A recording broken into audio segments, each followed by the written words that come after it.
A soma de contrabando e oficial, 950 toneladas, número que pode ser arredondado aí para 1.000 toneladas ou, para ficar bonito, 1 milhão de quilos de ouro. Seria um terço do ouro produzido pelo mundo entre 1500 e 1800, 300 anos, e hoje avaliado em quase 200 bilhões de reais. Ouro esse que foi para Portugal, direto ou indireto, direto na cobrança de impostos, indireto para as famílias dos mineradores e comerciantes que aqui estavam. Em Portugal acabou sendo usado para duas coisas. Primeiro, ostentação, construção de joias, palácios, igrejas. Segundo, e talvez o maior problema da coroa, dívidas devido a vários tratados com a Inglaterra. Calcula-se que quase 60% da produção de minas do século XVIII tem ido parar na Inglaterra com esse pagamento de dívidas, e os ingleses com esse ouro financiam parte da Revolução Industrial, construíram máquinas. Isso mudou a história do mundo. Ainda guardam grande quantidade de ouro em cofres, está lá até hoje, e ajuda a manter a economia inglesa lá em cima, muito acima da do Brasil. Enquanto nós aqui ficamos com os buracos, que são as minas de onde extraíram a riqueza, mas que são buracos super importantes para toda essa história. Sem as minas, talvez Ouro Preto não existiria, o nome do estado talvez não fosse Minas Gerais. O que as pessoas vão ver, ouvir e sentir na cidade de Ouro Preto foi financiado com o que saiu das minas. E esse é o início da história. Podemos dizer aí que sobrou história para a gente contar aqui, né?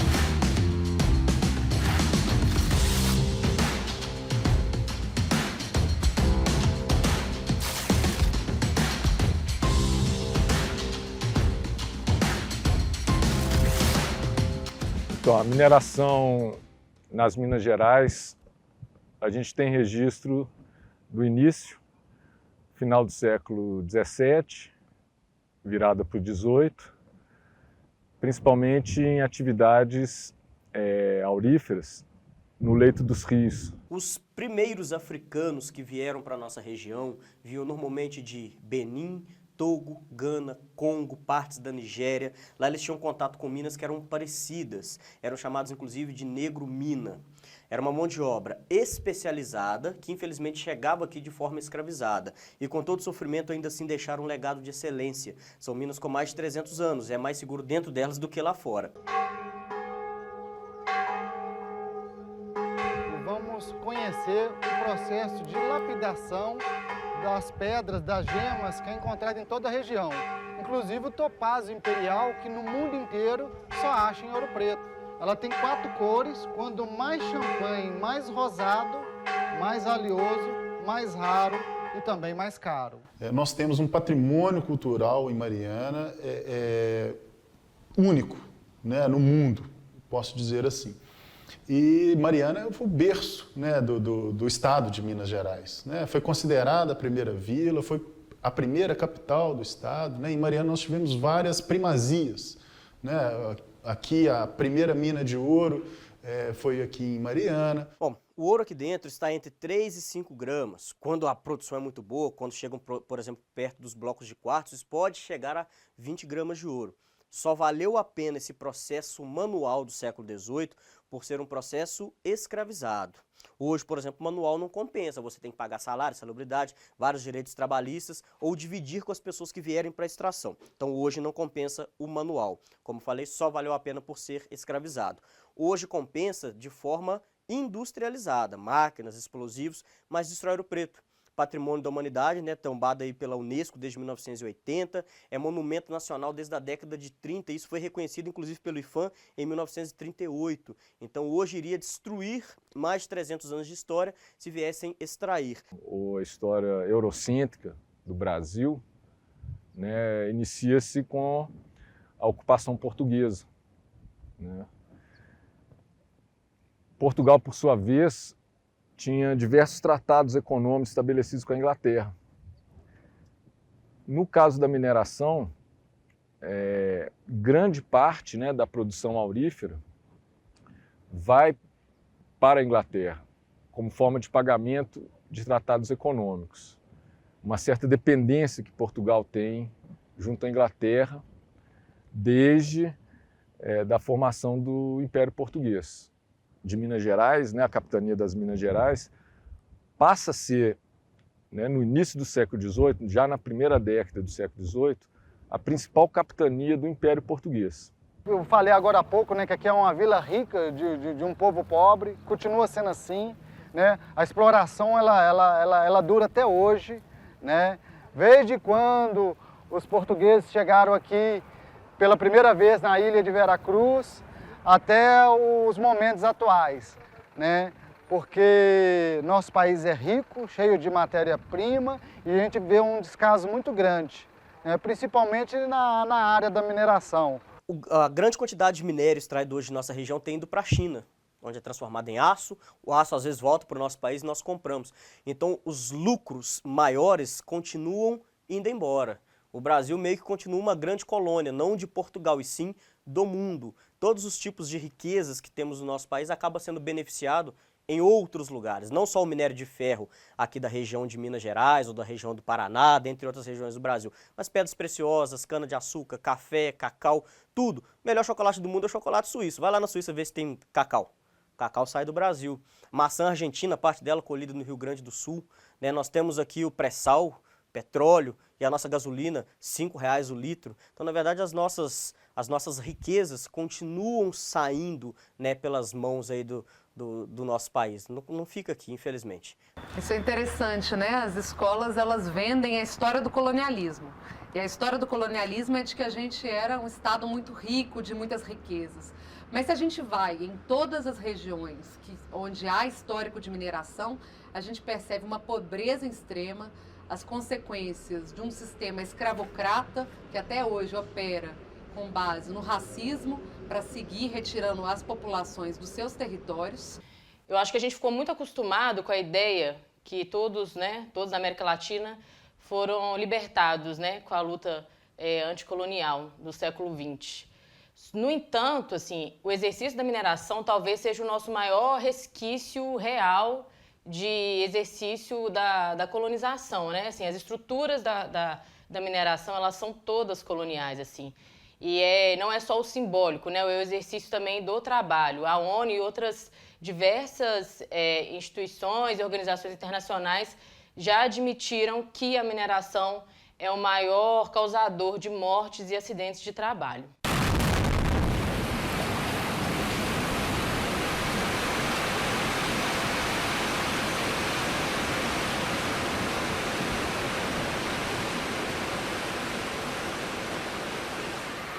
Pobre.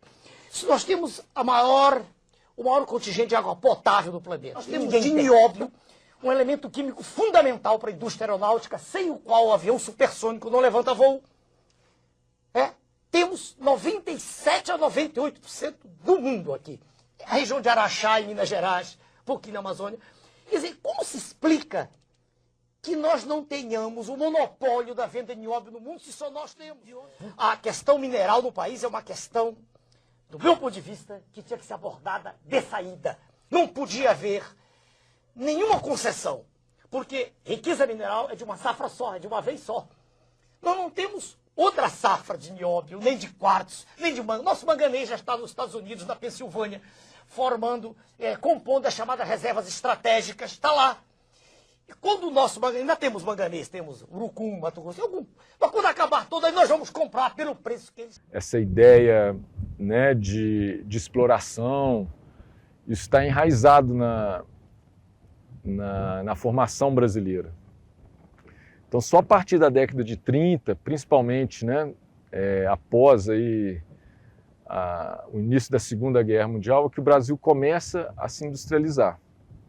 Grande parte, né, das minas aqui do entorno do quadrilátero ferrífero, em Minas Gerais, até então pertencia a companhias inglesas, né? O governo Getúlio Vargas ele vai repatriar grande parte dessas mineradoras inglesas, que estavam muito ligadas à mineração de ouro ainda, e com a estatização dessas mineradoras e desses territórios, né, auríferos, vai se criar a Companhia Vale do Rio Doce. Nós somos moradores aqui da região, nós percebemos que a mineração foi descontrolada, né? A produção aumentou muito, esses recursos pulverizaram.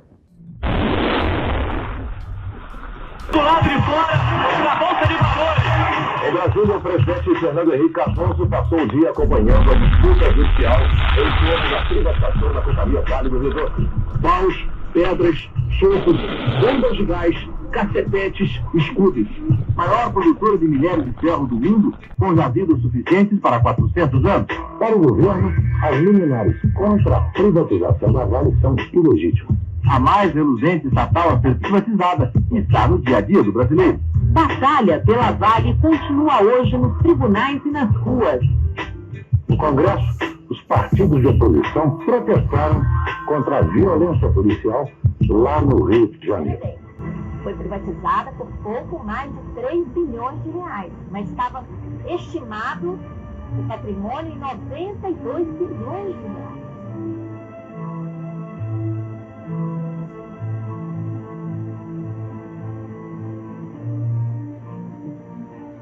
E o mais grave é que nem mesmo os órgãos existentes e que deveriam estar fazendo pelo menos as auditorias pontuais, não estão conseguindo atuar devidamente devido ao desmonte do Estado brasileiro nas últimas décadas, principalmente por esses planos de austeridade, plano de ajuste fiscal desde a década de 80, quando nós enfrentamos a primeira crise da dívida pública. Então, está tudo interligado. A interferência do FMI aqui no Brasil, a partir de 83, exigiu redução de investimentos em todos os setores do Estado. Se eu não me engano, 75% dos deputados estaduais tiveram, direto ou indiretamente, financiamento de mineradoras nas últimas eleições. A mineração aqui, ela elege políticos, e ela é feita também diretamente para partidos inclusive onde suas bases lutam contra a mineração. Não existe uma política ambiental que prepare a atividade minerária para um desenvolvimento sustentável. Não há uma avaliação ambiental que se diz, que a previsão, inclusive, é legal para isso, uma avaliação ambiental estratégica que constate quais são os reais impactos que aquela atividade, que a atividade minerária ela causa nos locais onde ela opera e que ela desenvolve. Então, nós não sabemos realmente quais são esses impactos. Que um dos problemas no cenário dos grandes conflitos ambientais envolvendo grandes projetos remete, inclusive, a essa relação direta entre consultorias ambientais e as grandes empresas. As grandes empresas contratam as empresas que fazem os levantamentos, os estudos ambientais, diretamente. E essa contratação direta acaba ensejando todo um direcionamento desses estudos, porque a contratante é a parte interessada na execução do projeto, Então, do ponto de vista técnico, do ponto de vista da isenção, do controle sobre os procedimentos, de pergunta, de método e de resultado, ele fica muito comprometido.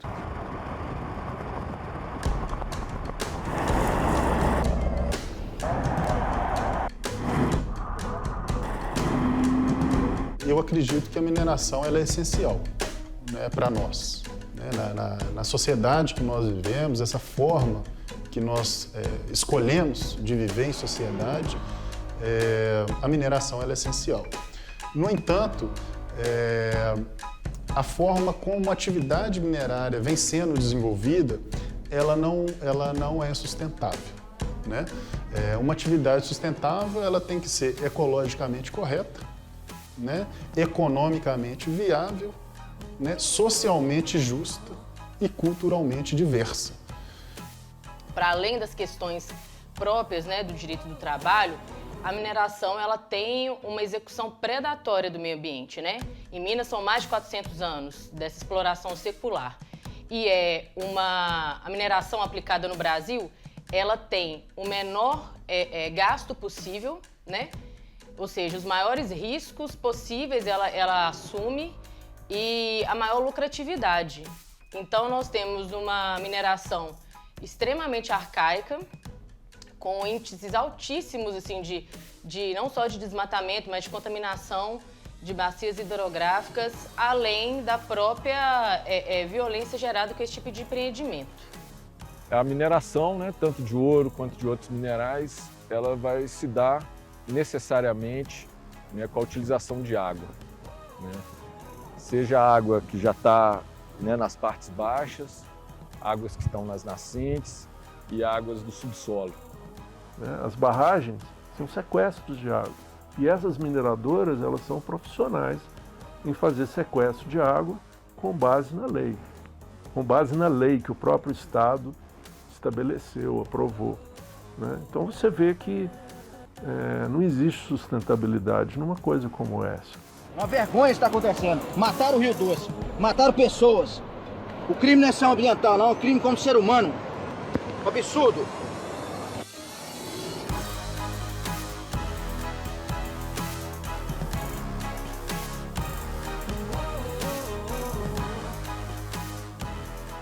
Eu acredito que a mineração sustentável, para começo de conversa, ela tem que ser pequena. Ela não pode ser do tamanho dessa mega mineração que nós temos hoje.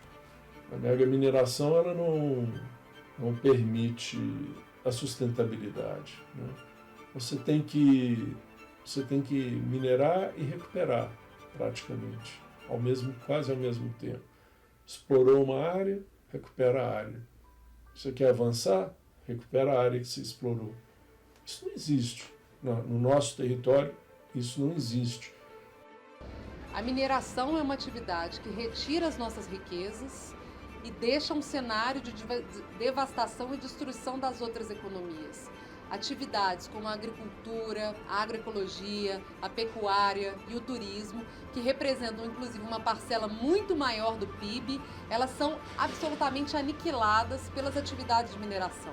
Então, nós dependemos da metalurgia e dependemos da siderurgia. Não há como hoje o capitalismo avançar sem agredir o meio ambiente. Agora, é óbvio que toda essa exploração ela tem que passar por um rigor, por um acompanhamento técnico, para evitar que essas coisas continuem acontecendo, que esses problemas, que esses desastres ambientais, que são tragédias anunciadas, continuam. Quando eu falo anunciada, porque se você coloca uma represa enorme no alto, acima de um povoado, a gente tem que olhar para frente e imaginar que se um dia acontecer algum acidente e vier romper, vai impactar aquela comunidade. E se não der tempo de avisar essa comunidade, e se as pessoas não puderem sair da comunidade em tempo, vai acontecer uma tragédia.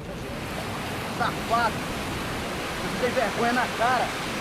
E já era para tomar providência e prendido o presidente dessa custo mineradora, da Vale do Rio Doce da Santa. O Brasil tem mapeadas mais de 24 mil barragens em seu território. Hidrelétricas, mineração, acúmulo de água, de pequeno, médio e grande impacto. Esse impacto quem sente são as populações atingidas por barragens. Em áreas rurais e urbanas, essas pessoas ficam desamparadas, tanto pelo governo quanto pelas empresas responsáveis pelos empreendimentos.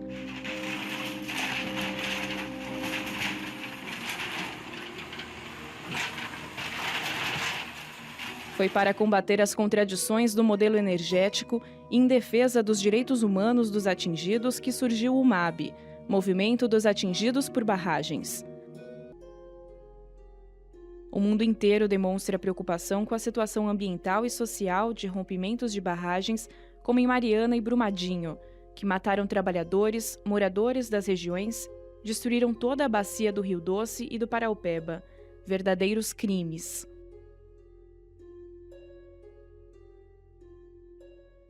Mesmo com todo este cenário, o Estado brasileiro ainda não criou um marco legal que assegure os direitos das populações atingidas. Enquanto isso, seguimos lutando por soberania, em resistência.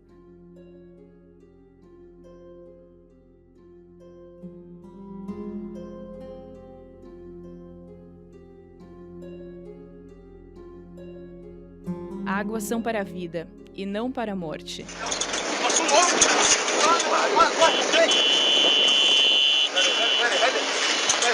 Ô, Thiago, acelera essa porra! Meu caminhão. Volta.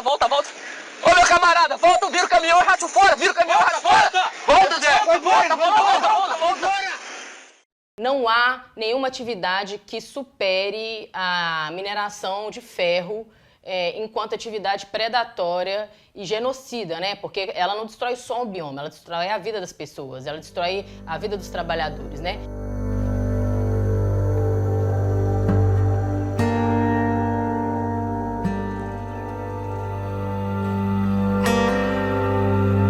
Quando eu cheguei, já estava tudo tomado pela lama.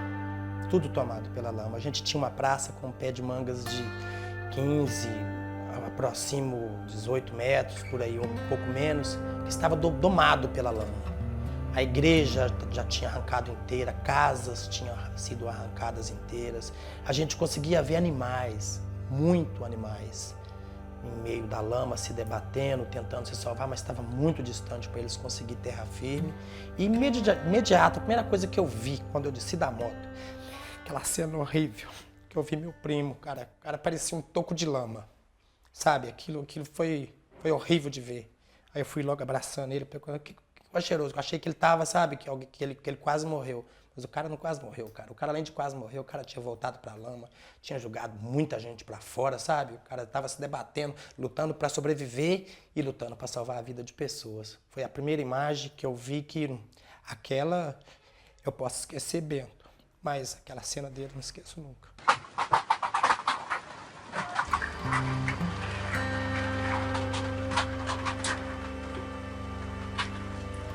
Oi!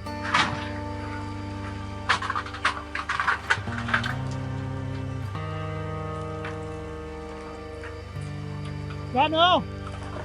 Tenta não!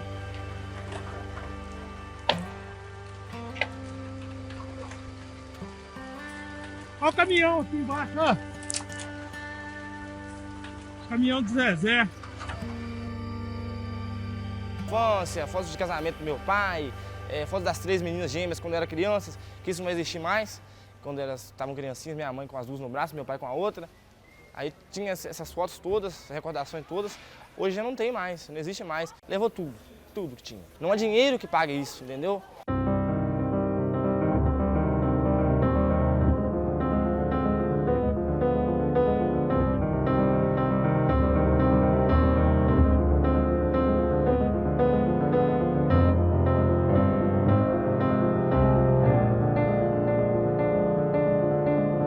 Não teve um aviso, não teve assim uma sirene. O barragem estourou, né? Todo mundo ia saber. A gente sempre cobrou, nós temos pessoas que correm atrás disso, que lutam por isso. E a gente precisa combater essa mentira que a mineração, ela traz lucro. Ela não traz lucro, ela traz morte, né? O lucro que ela tem é para as empresas. Inclusive, assim, das grandes empresas sonegadoras, né, do mundo, a Vale consta nos primeiros rankings, assim, né? Não só no Brasil, como em outros países.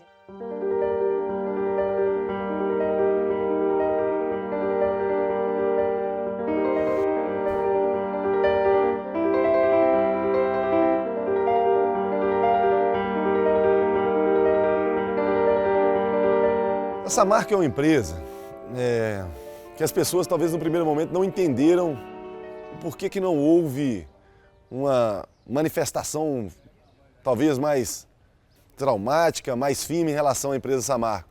É uma empresa que sempre manteve primeiro um excelente relacionamento com o seu funcionário. Então todo funcionário que trabalha na empresa tem muito orgulho de ser funcionário da empresa. É uma empresa que tinha um lado social muito forte. Ela investiu 3 milhões no município de Mariana para a gente investir em relação à água e terminar uma escola. Sem a Samarco, Mariana acho que vai afundar.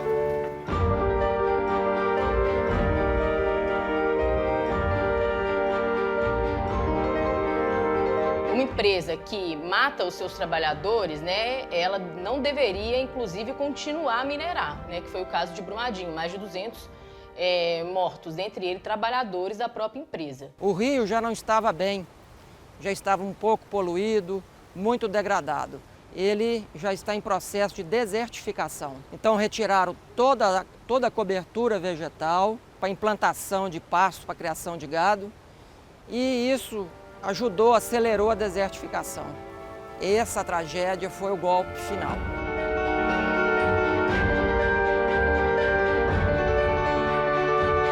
Estou aqui desde 9 horas da manhã.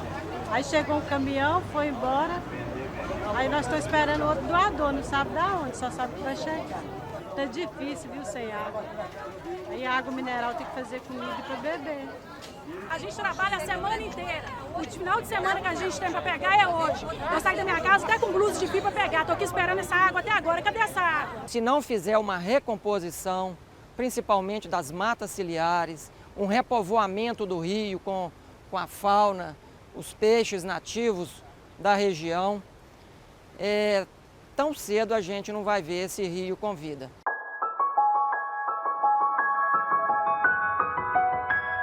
A gente tinha tanto peixe que quando meu esposo ia tirar a areia, ele chegava lá, mas tá branquinho, Maria, tudo iluminando de tanto lambari. Eu disse, como você pegou? Vai, Maria, a gente vai andando assim com um caico cheio de areia, vai pulando dentro do caico. Assim.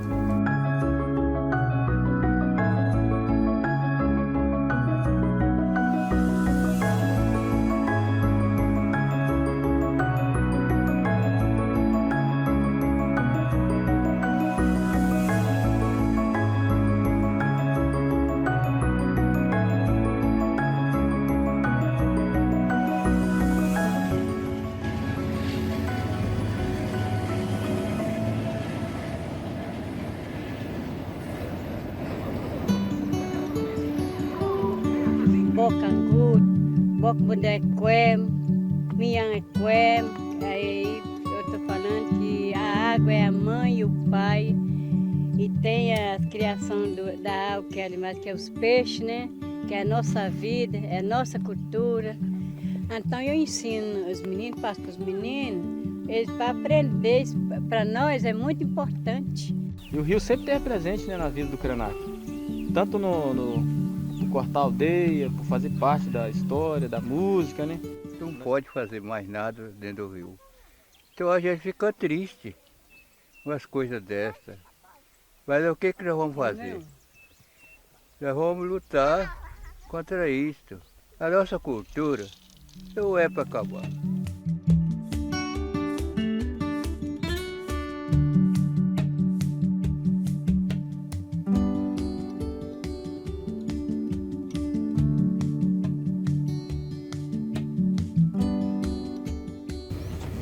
Helicóptero passando no nosso céu da aldeia aqui, para lá e para cá. Ninguém veio aqui nos orientar, né, sobre essa gravidade, esse impacto aí que causou no nosso rio.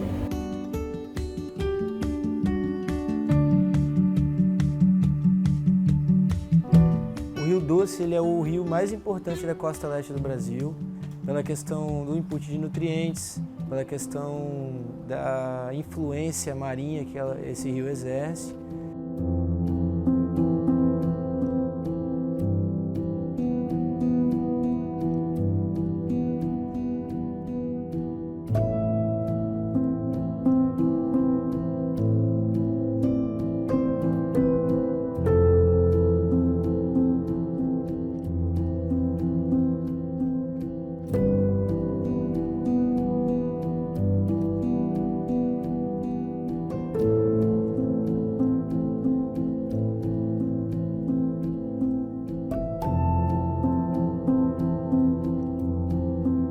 O hotel foi muito maravilhoso, o pessoal é de um coração que não cabe no peito. Mas é como eu disse, a história foi adiante, a gente foi levado para as casas e eu em si não me adaptei. Eu sempre fui muito agarrado, muito apegado com o meu cantinho, sabe? Então acho que isso dificultou um pouco o meu lado. Eu vim para aqui, fiz um barraquinho para me morar, a gente está aqui no invasão da cidade aqui, tá dando tudo certinho, né? Um se ajuda, aqui sim o pessoal se ajuda, tá tudo tranquilinho por enquanto, até agora.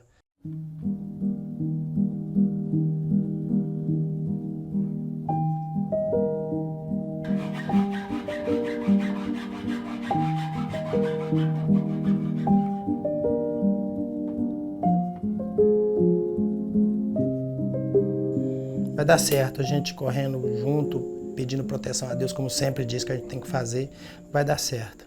Mas mexer com essa marca não é brincadeira não. É muito doloroso, é muito doído. O pensamento principal, o foco principal é eles, querendo a gente ou não. Foram lá, jogaram matinho rasteiro dessa alturinha de capim para tampar a lama, para mostrar de cima, a filmagem de cima, como tudo tá verdinho. Vai lá para você ver, cara. Vai lá fazer igual a gente, vai lá cavar com a unha no chão.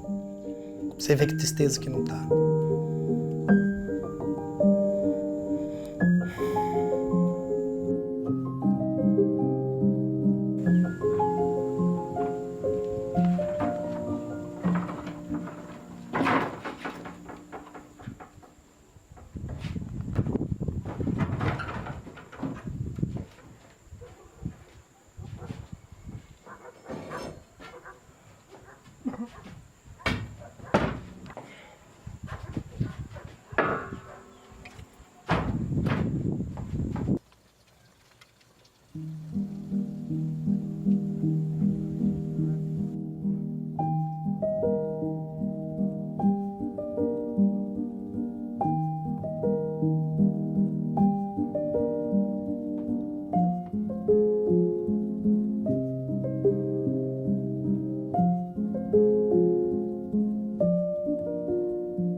Ali era a casa da minha mãe.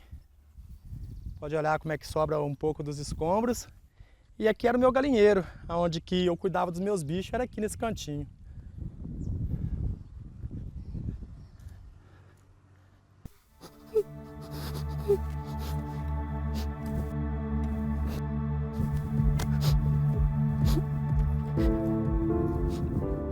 Que mal, gente, desculpa aí.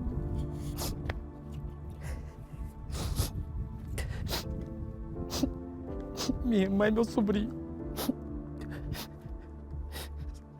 Isso é obra de Deus, cara, tem base não.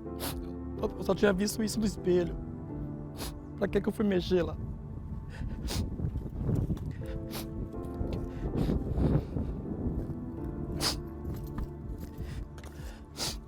Minha irmã e meu sobrinho.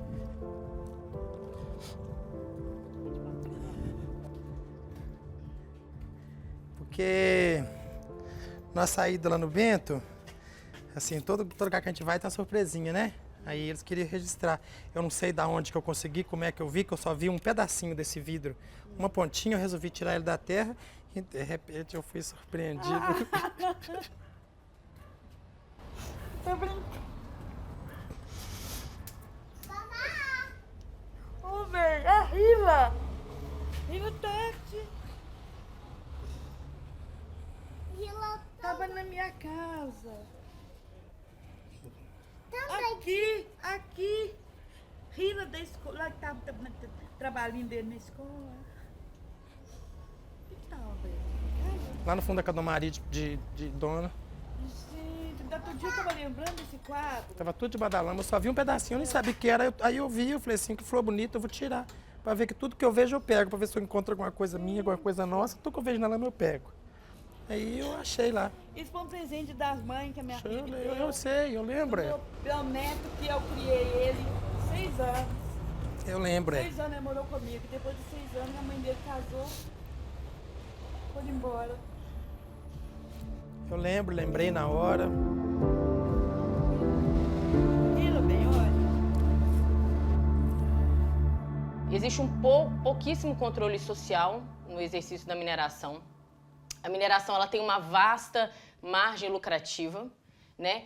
E pelo Estado não ter uma normativa muito dura com ela, né? As normas ainda são muito fracas, ela consegue criar um tráfico de influência e um tráfico de negociação direto com setores do empresariado muito forte. Olha, minha vida mudou assim drasticamente, né? Felizmente tive que me mudar também de regência, né? Meu negócio, ele tá parado, digamos assim, né? Minha pousada, ela tá parada, né? O meu foco do meu trabalho era o surf, né? E o surf, infelizmente, agora tá parado, não se pode cair na água. E então mudou drasticamente, assim, todo o meu padrão de vida, né? O senso comum acha que com a diminuição da turbidez da água, né, da coloração, o panorama do cenário está se melhorando. E agora essa passagem dessa onda de rejeitos está se minimizando, mas os efeitos dessa passagem não querem dizer que estão se minimizando. Quando a gente compreende um pouco mais a fundo o efeito acumulativo, né, nos seres vivos, a gente fica um pouco assim preocupado, muito preocupado, porque em outros exemplos de desastres, né, catástrofes com rejeito de mineração no planeta, há sim muito indício de contaminação e muitas consequências posteriores que se agravaram ou se perduraram por muitos anos ainda, né? Quanto ao rio, ninguém tem usado para nada. Alguns ainda tentam, querem voltar a remar, querem voltar a usufruir, mas está todo mundo morrendo de medo, porque não sabe o que tem aí dentro, não sabe o mal que vai me fazer daqui a 15 anos, não sei, né? Então a gente fica na expectativa que as coisas possam melhorar e... Bom, enfim, mudou tudo.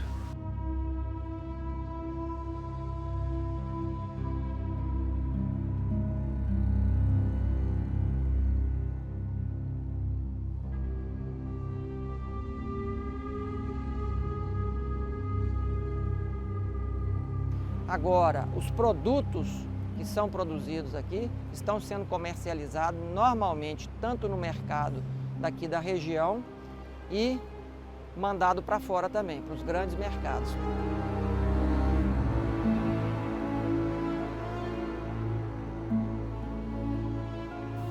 Desceu peixe aí um dia inteiro e o outro metade do outro dia. Muita coisa, muito peixe morto. De tudo quanto é espécie que tinha no rio. Era o ganha-pão, porque agora não tem como pescar mais. E mesmo se a gente trazer o peixe de fora, eles geralmente acham que são peixe daqui e que o peixe está contaminado pelo barro da Samar.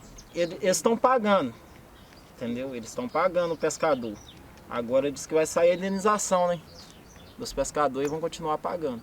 Dá R$ 1.300 por mês. Eles começou com pagar dois mil e pouco. Aí agora as últimas parcelas estão pagando só 1.300. Peixe tem dourado, tem tilápia, tem mandiaçu. Quem vai comer esse peixe? E o que adianta ter o peixe se o ferro, a contaminação está no fundo do leito do rio? Tem jeito, né? Tá bom. Se o peixe vive no fundo do leito do rio.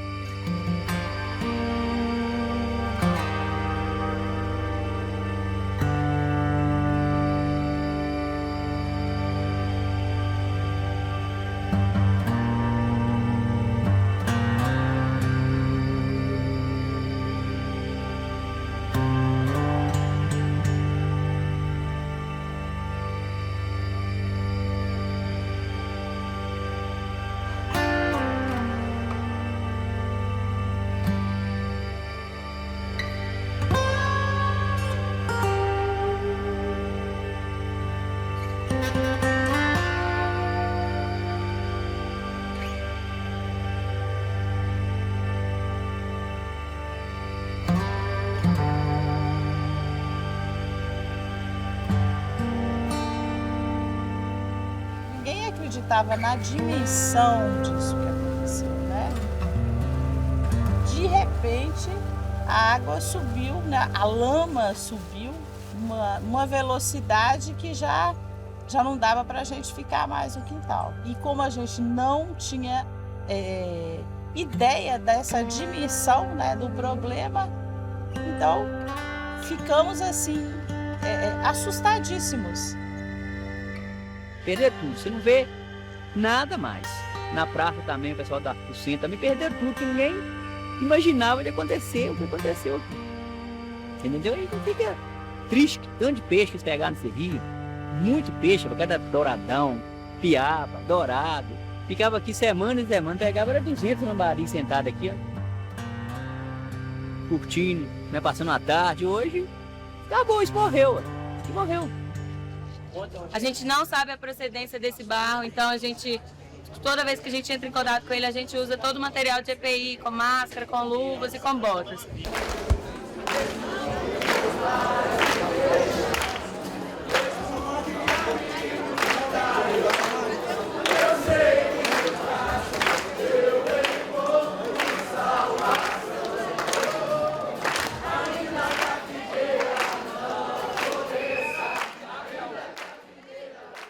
Quando ficou sabendo do desastre, a gente já logo na quinta-feira à noite já corremos atrás de contatos de pessoas, já colocamos em grupos de WhatsApp, Facebook e conseguimos já no sábado pela manhã vir para cá com um grupo de 26 pessoas de diversas igrejas em nome da Convenção Batista Mineira. Somos 14 dias que a gente está aqui.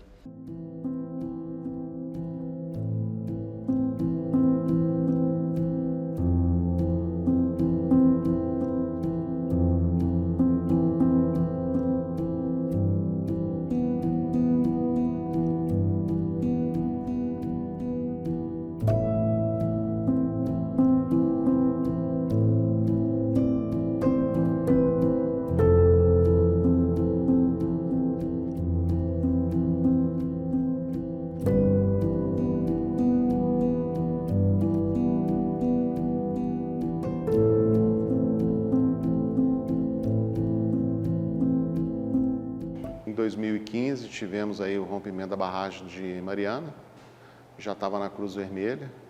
Trabalhamos aí arduamente na ajuda humanitária, principalmente ao pessoal dos distritos que foram mais afetados, o pessoal que não teve contato, que a gente não tinha assim estrada para chegar, a gente estava chegando de jipe, de 4x4, levando as cestas básicas, água mineral, e transportando através a gente mesmo carregando, né?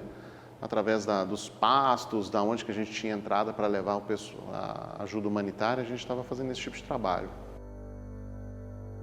São bombeiros, eles eram de São Paulo, eles são de São Paulo, e que eles foram como voluntários para trabalhar lá. E eles estavam lá, acho que há 4 dias, incansavelmente, trabalhando, e eu vendo eles ali rastejando, até que chegou uma hora que um deles, eu vi que eles encostaram em alguma coisa, e aí ele falou comigo: se eu fosse você, eu desligava a câmera.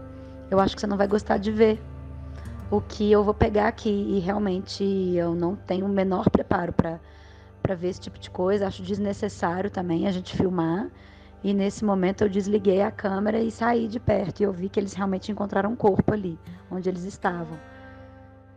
Brumadinho foi uma segunda barragem, a gente já tinha uma expertise em relação à Mariana, foi uma experiência nova, porque cada rompimento de barragem é uma coisa mais trágica. Você tem aqui Mariana, que foi mais um problema mais ambiental, né, se tratando de rompimento de barragem.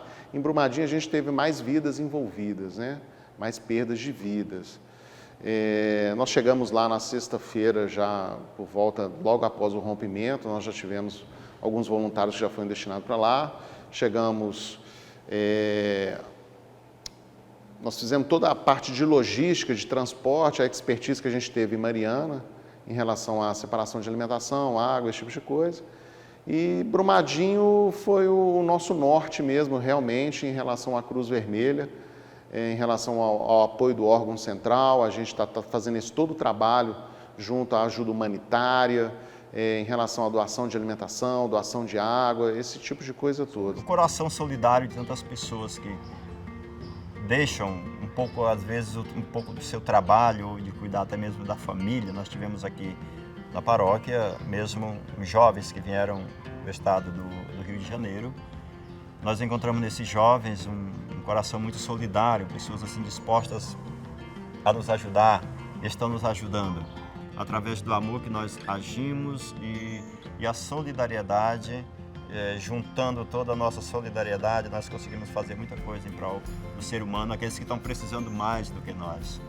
Que sejamos todos abençoados por Deus. Muito obrigado. E esse trabalho de voluntariado, para mim, é de suma importância porque não existe nenhum trabalho em processo de desastre de uma instituição só, de uma área só, de um conhecimento.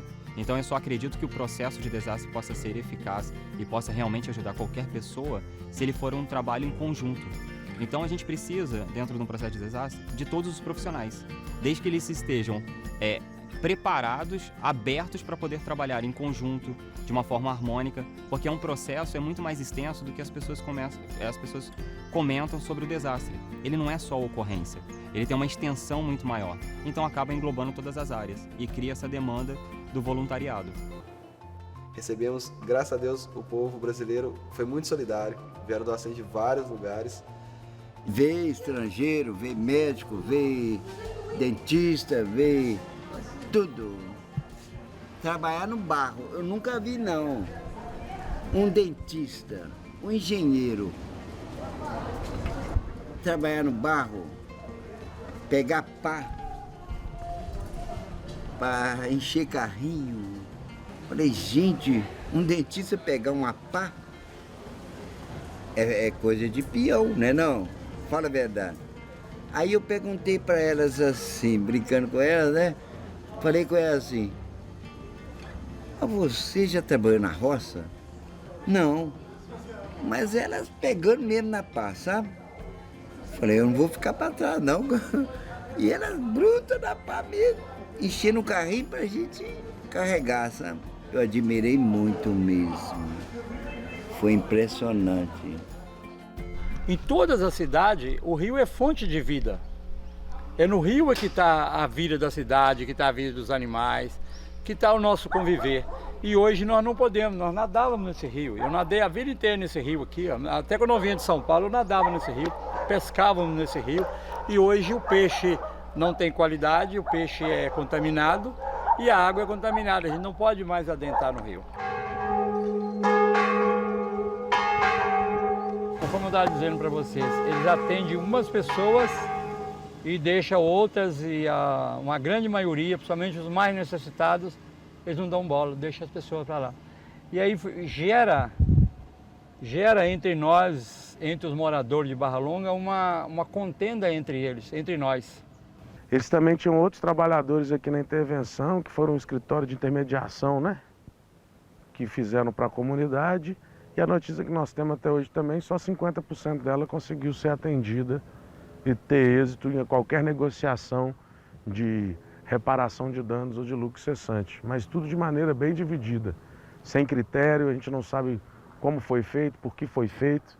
Da mesma forma, a suspensão dos vouchers, que existia um voucher de alimentação para contribuir com a comunidade que ficou desempregada e perdeu todo o seu poder econômico, né? E de geração de renda. E agora, no meio da pandemia, como eles começaram a fazer o desligamento e não depositaram o auxílio emergencial de algumas pessoas e famílias. Isso aí sem também nenhum critério. Os desastres, eles vão além do rompimento da barragem, né?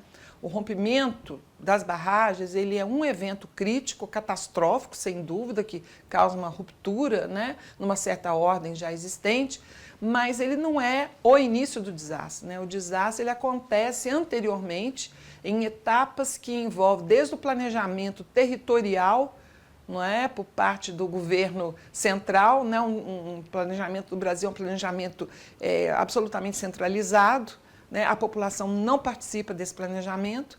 Então, territórios são destinados a hidrelétricas, são destinados a mineração, etc., sem que a população participe desse mapeamento territorial. Então, já existe aí uma falha de planejamento e ela é autoritária, esse planejamento, que não contempla a participação das pessoas que vivem nesses lugares, né? Então, as pessoas são alijadas da participação sobre o destino do lugar, destino das suas próprias vidas, né? E quando os projetos chegam a essas localidades, ele já foi completamente aprovado em várias etapas, por exemplo, em termos de acordos financeiros que são feitos nessas instâncias, né, centralizadas, e o projeto chega já na fase de licenciamento ambiental. Então, a Fundação Renova é fruto de uma preocupação que eu entendo que é legítima de acomodar os conflitos institucionais que ficaram óbvios com o desastre, né? Então surgiu uma desconfiança muito merecida com as mineradoras e você tinha uma situação também de você ter 2 donos, né? Então assim, a Samarco sendo da Vale e da BHP, quem ficaria responsável? Mas está havendo aí uma falha do poder público de cobrar da empresa a reparação de danos, porque a lei 6.938, olha o que ela diz. O poluidor é obrigado, independentemente da existência de culpa, a indenizar ou reparar os danos causados ao meio ambiente e a terceiros afetados por sua atividade. Acabou acontecendo no sentido de pensar uma fundação para tomar as rédeas da reparação. E na época, eu acho que muita gente achou que era uma boa solução. E eles tiveram uma boa ideia, de colocar a Renova como um mero órgão executor, né? As mantenedoras passam o dinheiro e essa fundação executa, e com transparência. Mas sob o controle de um esquema de governança, né? E com vários atores. Então tem conselhos, participações da sociedade civil, e tem um ator importantíssimo que é o CIF, né? O Conselho Interfederativo, que é o conselho que é uma espécie de cérebro da Renova. O que eu acho que aconteceu? Hoje, a Renova está sendo duramente criticada, né? Tão criticada que quando teve o desastre de Brumadinho, imediatamente muita gente falou assim, olha, tudo menos a Renova. A gente não sabe quem são os donos das mineradoras, né? A gente sabe que é um consórcio de várias empresas, né? Porém, não se sabe quem são os donos. E se continuarmos com essa mineração predatória aqui no Brasil, o risco que nós estamos correndo é muito grande. Esse caso de Mariana é um caso, e é o caso em que houve um rompimento da barragem e pode ser considerado um ato criminoso, que inclusive no meu artigo eu estou chamando de terrorismo ambiental. Esse caso não é o único. A exploração do nióbio em Araxá está transformando as águas curativas de Araxá em águas contaminadas por bário, um elemento cancerígeno. A gente tem um caso aí do rompimento da barragem de Mariana. Nós tínhamos um promotor local que se empenhou ao máximo em punir os responsáveis por isso, né? Porém, não se chega aos responsáveis, né? O máximo de responsabilidade que se atingiu foram aos gerentes das mineradoras, né? Não aos donos. Então a gente pensa, né, com a cabeça aqui do povo, né? Provavelmente essas mineradoras elas não têm dono, né? O dono é o próprio capital financeiro. Aqui a gente tem uma ausência total do poder público, do município, né? Do poder público municipal, presente com a comunidade. Logo que tocou a sirene, o atual prefeito nem aqui não veio. Ele apareceu em Macacos meses depois, na época da luta pela escola, numa visita que o Ministério Público faria à comunidade, lá onde a gente estava indicando um local que poderia ser feita a escola provisória. No dia da inauguração da escola provisória, ele esteve aqui e chamou uma moradora de Macacos, uma cidadã eleitora, de forasteira, porque ela fez uma crítica a ele e, como ela não é nascida aqui, ele a chamou de forasteira. Isso foi divulgado nos jornais, isso foi, né, noticiado como um absurdo. Então, é esse tipo de relação que a gente vê da prefeitura aqui.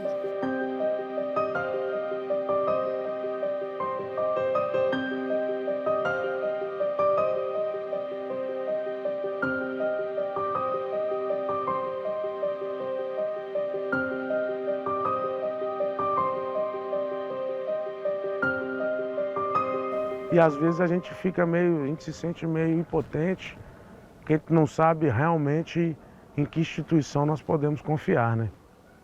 Já que é a segunda maior empresa de mineração do mundo e ela consegue conversar com os poderes de um tom diferente e com a população, né? Na verdade,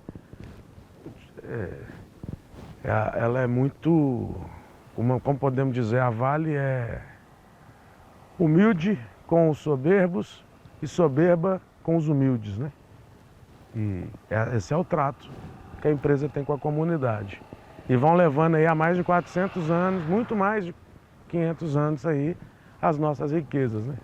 Desde que o imperialismo britânico chegou em Nova Lima, o povo de Nova Lima é roubado, surrupiado pela extração destrutiva aí dos minerais e dos recursos naturais na nossa cidade. É muito triste. O capitalismo, ele destrói vidas mesmo.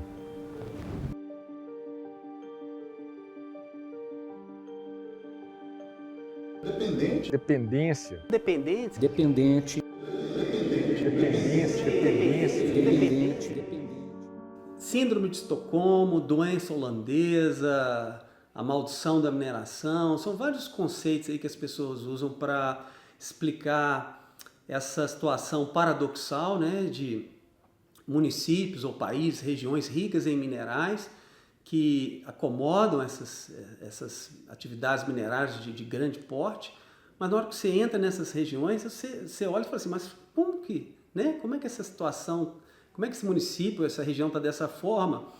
E como que esses municípios estão tão dependentes, eles tiveram renda e poderiam, né, diversificar? Esse termo que está sendo utilizado pela mídia, inclusive, se refere àquele sentimento, àquela simpatia que a pessoa nutre pelo algoz, no caso. A mineração aqui não é percebida pela comunidade nesse sentido, muito pelo contrário. As pessoas que dependem diretamente da mineração são totalmente favoráveis à permanência da empresa aqui, apesar do desastre ambiental. Nós não sabemos a extensão disso. No caso da população local, a população é favorável à permanência da empresa. As pessoas querem que haja justiça, querem que as vítimas sejam indenizadas, querem que o meio ambiente não seja tão agredido, mas ao mesmo tempo há essa relação muito forte de dependência que faz com que as pessoas lutem para que a empresa continue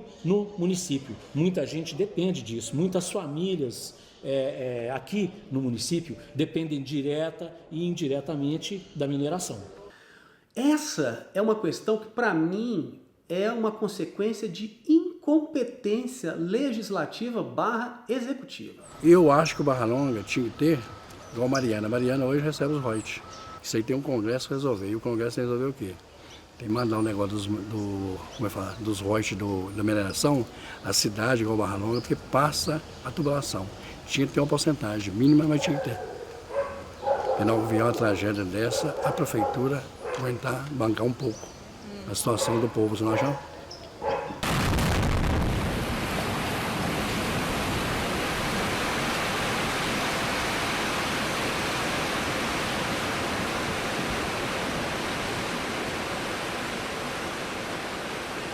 É possível de usar a renda da mineração para diversificar a economia local. Isso não é um mistério, tem várias formas de fazer isso. Uma forma é criar políticas industriais locais. O Brasil não tem essa cultura de ter política industrial no âmbito local. Obviamente isso passa por criação de distritos industriais com regras de utilização das glebas. Nós tivemos no passado municípios mineradores criando distritos industriais para acomodar fornecedores de peça e serviço para as mineradoras. Aí é uma situação ridícula, né? Não adianta ter uma política industrial voltada só para uma empresa ou um setor. A ideia é que a gente tenha uma política que, tudo bem, a gente vai ter 40, 50, 100 anos de mineração, mas essa renda vai ser utilizada para fortalecer aquele distrito industrial, para criar uma expertise na área médica ou na área educacional. Você tem que entender a vocação da região. Assim, é difícil a gente falar assim que eu quero que a gente fique totalmente sem a mineração. O município realmente ele vive, né? Ele se sustenta muito dos royalties do minério, mas o que a gente vê acontecendo é que a gente tem uma mineração totalmente predatória. Da tragédia do desastre, no caso do crime causado pela Vale, eles têm um know-how tão grande para lidar com essas situações que em Brumadinho, apesar do porte que foi de 276 perdas de vida, da perda de parte importante do Rio Paraupeba, de tudo o que significou, a Vale está nadando de braçada e fomos surpreendidos com uma nova moda em Minas Gerais, que é o que a gente chama de terrorismo de barragem e indústria da reparação. A Samarco, assim, tipo, ela sustenta Mariana. Na verdade, é a mineradora mais forte que tem Samarco e Vale. E que, assim, é uma coisa, como eu falei, é complexo, porque, por um lado, destruiu vida, destruiu história, destruiu muita coisa, mas também tem que analisar para ver de quem é a culpa realmente. Se é da Samarco, se é dos Tremores, qual foi o culpado para essa catástrofe, né? Mas a atividade mineradora, ela causa uma espécie de cegueira vocacional nesses municípios, que eles não conseguem perceber que eles podem ter uma vocação além daquela imposta pela atividade da mineração.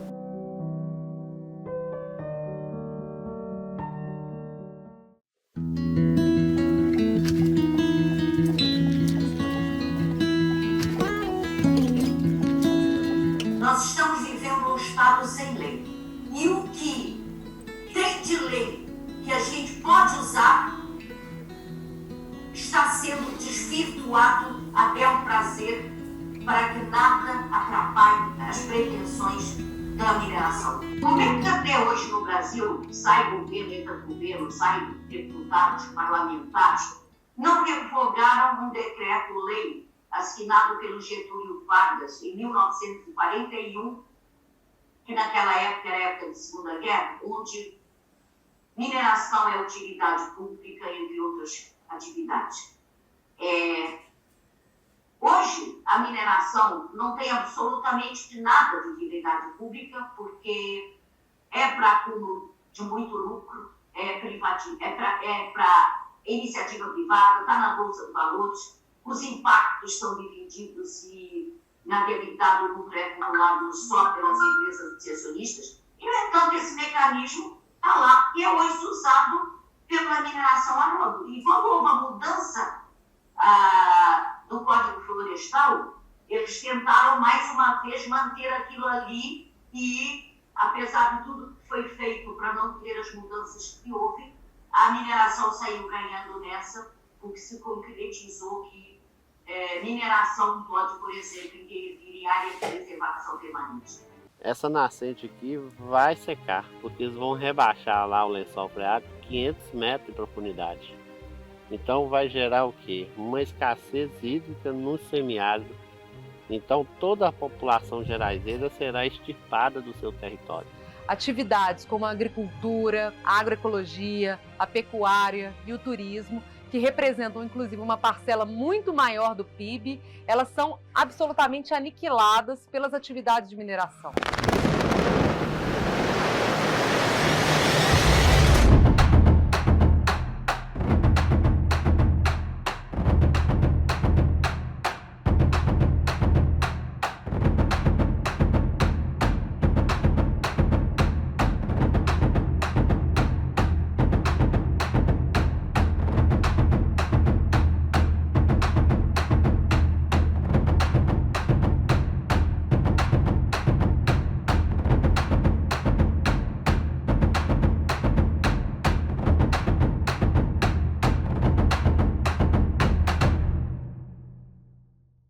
Nós estamos aqui nesse galinheiro, que nós temos esse galinheiro para produzir as fezes, que está aqui na minha frente. Essas fezes para produção do esterco, do adubo orgânico. Aí a gente vem para cá, que esse esterco é para a nossa adubação orgânica das hortas. E aqui nós temos um pouquinho de cada hortaliça, nós temos plantas medicinais, nós temos o milho crioulo, nós temos a feijoa, que é para adubação verde, e esse enriquecimento de adubo orgânico é que faz a nossa produção ser melhor. Aí nós temos a água, que vem por gravidade das 7 nascentes que nós temos aqui ao redor dessas montanhas aqui, e ajuda nessa produção também. Então nós temos nessa horta aqui, nesse Recanto dos Sonhos, um pouquinho de cada coisa. Temos as flores para alegrar mais um pouquinho, e ajuda também na polinização das abelhas que nós temos, e a produção das hortaliças é maior. As folhas não são muito grandes, mas é tudo orgânico. Que antes de eu engerar, eu já era daqui, porque esse terreno aqui foi minha mãe que comprou. Ela faleceu, já está com 60 e tantos anos, minha mãe faleceu. E eu fui nascida aqui. Eu já estou quase beirando também 60, porque eu já estou com 50 e poucos anos. Então, em ano de eu engerar, eu já fui daqui. Fui nascida aqui. Então, não tem interesse nenhum de largar essa terra aqui por causa de nada. Só da agricultura familiar, mais de 70% da alimentação que o Brasil consome vem dessas pessoas, assim. Fora a riqueza e a preservação, as formas de preservação da natureza e das águas que nós temos, que eles promovem. Existir sem a mineração é um passo para se construir uma soberania nacional. Então, quando a gente discute um projeto de lei que é importante, que o empreendimento devolva para a comunidade, pelo menos aquelas condições ambientais naturais que ela encontrou, já é um avanço. Quando a gente discute a possibilidade de trazer tecnologias mais modernas, como, por exemplo, minerar a seco, são opções colocadas dentro dessa atividade e, ao mesmo tempo, nós estamos falando na substituição dessa atividade.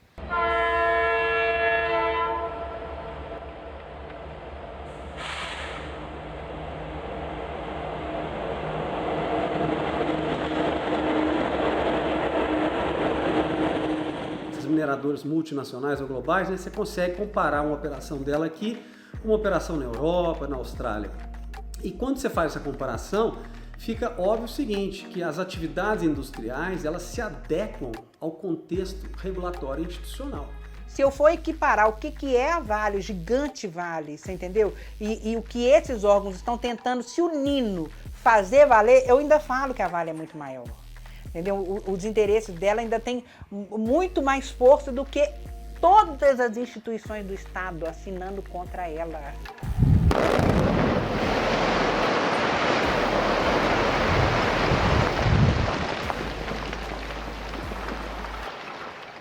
Já foi um avanço, né?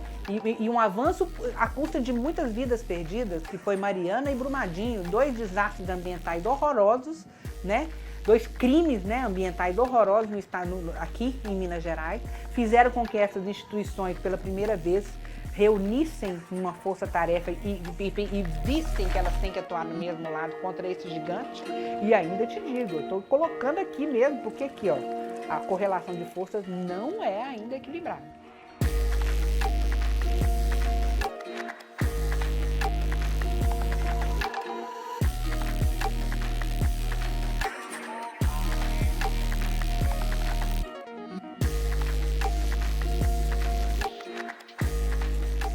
A SAM pretende dominar toda a água produzida, porque uma vez que ela quer construir uma barragem no Vacaria, outra vez que ela tem uma outorga de 6.200 metros cúbicos de água por hora da barragem de Irapé, que é do rio de Iquitionha. E então ela pretende gastar 51 milhões de metros cúbicos de água por ano, numa região semiárida, onde vive 1 milhão de pessoas. Ela quer deixar toda essa população sem água, porque a barragem que ela quer construir no Vacaria vai ficar abaixo da cava. Qualquer vazamento químico que tiver das barragens de rejeito ou de algum dique que romper abaixo da mineração, vai contaminar a água da barragem de Vacaria e toda a população estará condenada à morte sem água. Tem água que Deus me deu, nós põe no rio, e eu planto horta, minhas filhas plantam horta, minhas netas plantam horta, minha nora planta horta, tudo nós comemos da horta de nós. E estou bem. Mas não estou bem agora, mas esse povo que está me atentando, do lado do minério. Se não fosse eles, nós estávamos tudo ricos, tudo alegre. Tem dia que eu deito na cama e não dormo. Pra onde é que eu vou com o meu povo? Minha terra é aqui, eu não estou devendo ela. E eu pago meu imposto. Meus documentos, tudo que eu vou renovar, eu pago. Meus filhos, que eu não posso, meus filhos pagam.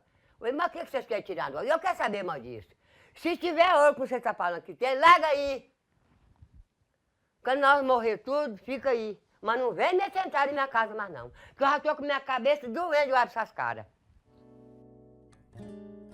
Os projetos de mineração hoje, no estado de Minas Gerais, todos, sem exceção, eles são mais prejudiciais para a população do que, na verdade, eles trouxeram benefícios. Eu também não quero a mineração entrar aqui na minha terrinha, não. Já falei que não sai, não sai. Que direito tem de vocês tirarem eu do meu lugar?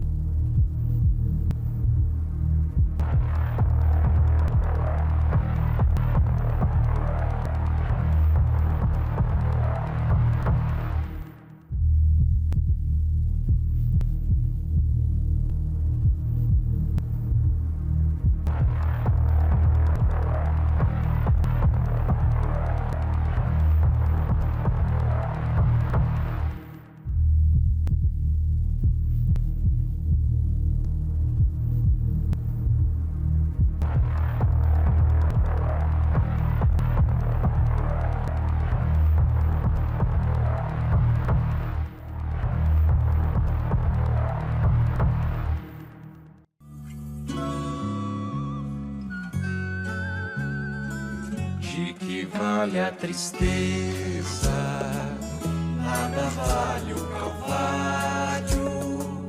De que vale a maneira de lamentar seu rosário.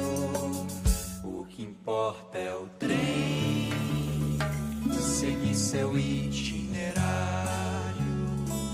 De que vale a lavoura, não importa o pescado. Não me falha a memória, nada vale o passado. O que importa é o trem, seguir seu itinerário.